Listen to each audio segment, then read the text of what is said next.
Se você ama decorar a sua casa gastando pouco, então está no lugar certo. Bem-vindos ao canal Toque Manu.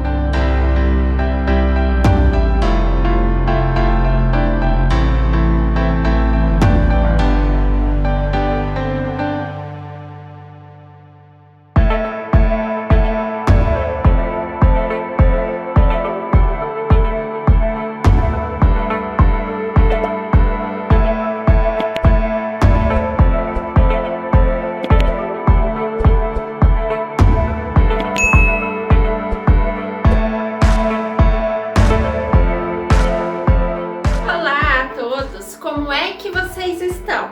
Espero que todos estejam muito bem. Para quem ainda não me conhece, eu sou a Manu. Aqui você vai encontrar vários artesanatos, todos para deixar a sua casa ainda mais linda. No vídeo de hoje, quis trazer uma decoração feita com pote de vidro e, lógico, com direito à bandeja.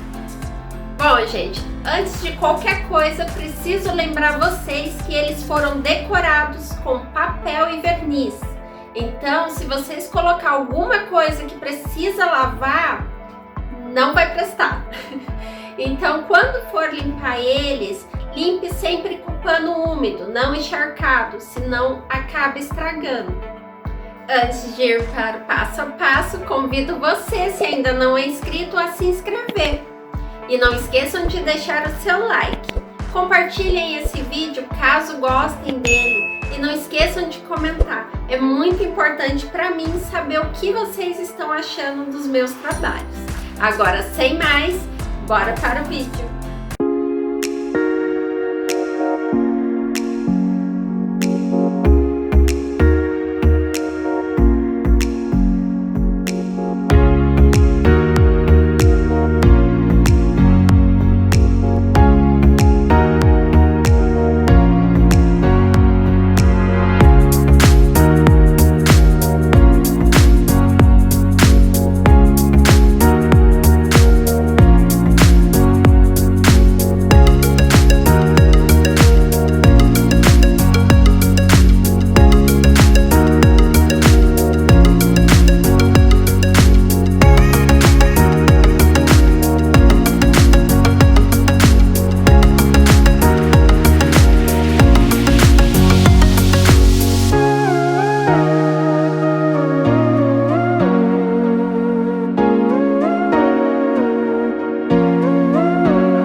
ficando por aqui. Um beijo e até o próximo vídeo.